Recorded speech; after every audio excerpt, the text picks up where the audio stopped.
All right, so this is our module 2.3. We're talking about solubility rules, precipitation reactions, and reactions in solution. We're going to go into a couple different things with respect to that. But the first thing that I want to get after, if you look over to the right, you will see a table, or a solubility table.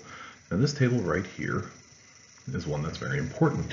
You will be given a table very similar to this, and you should have seen something like this before. But one of the most important things about this is that you have to know how to read this table. Okay, so you can break this into two different parts, the top half and the bottom half. Now the bottom half of this table is all about compounds that are insoluble. The top half of it is soluble compounds. Okay, so you see a list of common anions, and then you see some exceptions. So these common anions right up here, they are all going to make a soluble compound. So if you pair a nitrate ion with any cation, it's going to be soluble in solution.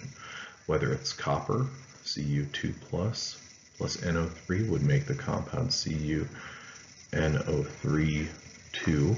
That is going to be aqueous because a nitrate containing compound is soluble. What are the exceptions? There are none. Okay. The same thing for acetate containing compounds. Acetate containing compounds are soluble, and there are no exceptions. Now when we get to our halogens here, chloride, bromide, and iodide, those are all going to be soluble. However, there are some exceptions. For example, AgCl. That is an insoluble compound, and so you denote that with the subscript S. Okay, now the bottom half of this table, well, the bottom half of this table lists anions that form insoluble compounds. For instance, the sulfide anion is generally going to be insoluble. However, there are some exceptions. Compounds like ammonium, the alkali metals, your first group on the periodic table, and calcium, strontium, and barium. Okay, so one metal cation, magnesium, that's found in the second row of the periodic table. That forms a 2+ cation. If you add sulfide to that and you make the compound MgS, that is going to be insoluble in solution. On the contrary, if you take a group 1 ion like sodium and you pair that with sulfide, you would form a compound Na subscript 2, because we have to balance our charges because the sulfide ion is -2, Na2 sub S. That is going to be aqueous in solution due to the fact that sodium constitutes an exception to the rule about sulfide ions. Okay, so knowing this table and being familiar with this table is extremely important. Do not memorize this table because I'm going to give you this table. Know how to read it though. Okay. Next up, a common type of reaction involving the solubility table is what is known as a precipitation reaction, in which you are mixing two different substances and you're asking yourself, what are the compounds that result from this? So if we take something like, let's go with magnesium nitrate. Okay, so magnesium nitrate, Mg is 2+, nitrate is -1. MgNO3, 2. That is a nitrate containing compound. That is soluble, so we'll put Aq as the subscript. We're going to react that with, let's go with NaCl, common table salt. That's going to be aqueous. Okay, when we mix those two together, what do we have happen? Well, since these different substances are soluble in solution, what that means is that the magnesium ions, Mg2+, separate from our nitrate ions. And I'm going to write out NO3 minus, or both of them. You also have Na+ and Cl- ions. Okay, so in a precipitation reaction, this is also known as a double displacement or a metathesis reaction. What we have are different anions and cations that can come in contact with one another. And what we want to do is we want to switch the spots of our cations. So our magnesium is going to switch spots with sodium. So sodium is now going to pair up with Cl, NaCl. I'm sorry, disregard that. That is going to pair up with our nitrate ion, okay? NaNO3. Na is +1, NO3 is -1. NaNO3, that is going to be a completely soluble compound, so we'll denote that with AQ. On the contrary, magnesium is going to pair up with our chloride ion, Mg2+. What do we know about Mg2+? Well, that is going to form a completely soluble compound as well. We need to include that subscript 2 there, AQ. Okay, so this is an instance where our pairing of our two different ions, or our two different ionic compounds, is not going to result in a solid being formed. But let's switch one thing up a little bit. Let's go with magnesium nitrate, and let's react that with Na2S. Okay, now is magnesium nitrate, is that soluble? Yes, it is. We got the AQ for that. We already looked at that. Sulfide, sodium sulfide. Well, sulfide compounds are generally going to be completely insoluble. However, sodium is an alkali metal, so we're going to put AQ for that. Okay, now when we switch the spots of our ions, NaNO3, that remains soluble, so it gets the AQ. But magnesium, Mg, which is 2+, pairs up with S, which is 2-. So we don't have to do anything in terms of subscripts, but MgS, is that going to get a solid, or is that an aqueous substance? Well, that's actually going to be a solid, because of the fact that sulfide-containing compounds are generally going to be completely insoluble, and magnesium does not constitute an exception to this rule. Okay, so keep those in mind, and keep that knowledge of the precipitation table straight so that you can answer this sort of. Okay, so let's go ahead and think of the hypothetical situation where we have the reaction between Na2S, which is a aqueous substance, because that will go into solution, and that's going to react with MgNO3 too. Okay, that is also aqueous because it is a nitrate-containing compound. Our products are going to be, well, MgS, which we previously saw, that is a solid that will precipitate out of solution. It will also form NaNO3. One of the things that's important about this is that, well, we have to balance this chemical reaction. But generally when it comes to a precipitation reaction, it's fairly easy to balance them. Okay, so let's look at our two different substances. Sodium sulfide, Na2. So we have to have two NAs on our products. So I'm going to put that 2 out in front of there. And our sulfurs, are those balanced? We got one sulfur on each side. We're good. Magnesium, we're good. Then our subscript 2 for our NO3 on the magnesium nitrate. Well, we put a 2 coefficient in front of NaNO3, so we're actually balanced. See, all that we had to do was look at our ions, balance one of them, and we're good.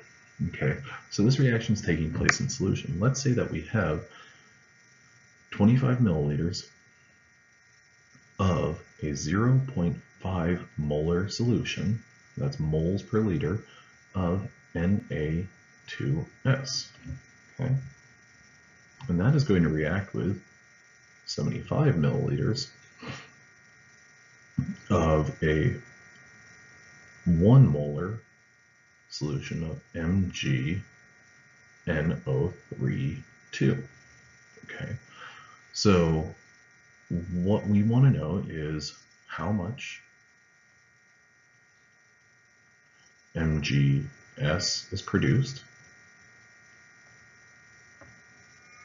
our mass, and then let's ask the other question of final concentration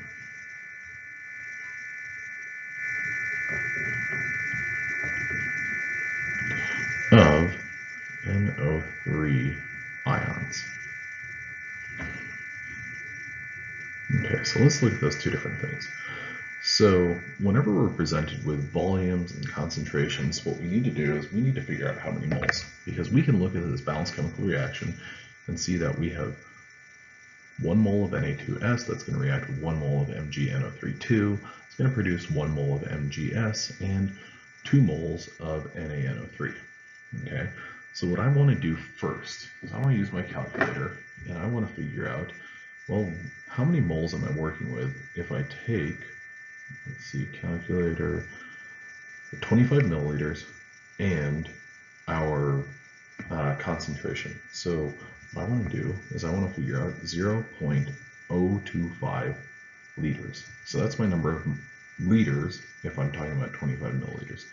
So 0.025 moles of Na2S times 0.5. So 0.025 times 0.5 gives me 0.0125 moles Na2S. Okay. Now, why did I figure that out? One of the reasons that I figured that out is because I want to be able to say how many moles of, well, actually, yeah, I wanted to figure that out because I could look at then my overall reaction. Now, I also want to figure out how many moles of MgNO3, my other reactant. So 0.075 liters of MgNO3 times 1 molar. Well, that's going to be 0.075 moles of MgNO3 Okay, so now my first question that I need to ask is, what is my limiting reagent? What is my excess reagent? If I have 0.0125 moles of Na2S, well, I'm going to need I'm going to need the same number of moles, 0.0125 moles of MgNO3 too. Okay, well, I have more than that. I have 0.075 moles of MgNO3, in which case, since I have more than I need, more of this than I need, well then, this is my excess reagent. Na2S is limiting. And since that's my limiting reagent, I can do a number of different things. First of all, I can look at my balanced chemical reaction. 1 mole of Na2S will give me 1 mole of MgS. So what that means is I'm going to produce 0.0125 moles of MgS.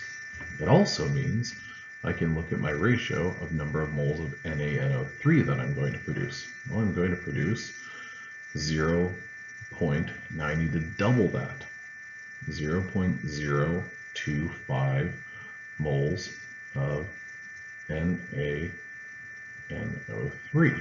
Okay, so if I'm producing 2 times as many moles of NaNO3, well, then I have a little bit of an idea of how to answer my questions. So I'm going to make 0.0125 moles of MgS, and I know that my molar mass of MgS is going to be, just a second here, I'm looking at a periodic table, that's 24, so that's going to be 56, no, I'm sorry, 1 mole of MgS is 56 grams of MgS. So I plug that in, 0.0125 moles of MgS times 56, and that's going to give me, I'm going to produce 0.7 grams of MgS. Okay, now this next question. I know that I'm going to make 0.025 moles of NaNO3, but that's not the question. My question is, well, what is my final concentration of NO3 minus? Well, my concentration is moles per liters. So what I need to do is I'm thinking about the final solution that I have. I'm going to have 0.025 moles of NO3 ions, but what's my final volume? 0.1 liters. So 0.025 divided by 0.1, 0.025 divided by 0.1 is going to give me the answer of 0.25 molar NO3 ions. All right, well, I hope that was helpful. This last part is a little bit complicated. Think about what the reactants are, think about your final solution, think about the ratio within your chemical reaction and everything like that. There's a lot to unpack with this, but that's why this is just a very dense thing, but it's calling upon fundamentals. So think about what you know from previous assessments and what you know from this. All right, well, thank you very much. Have a good one.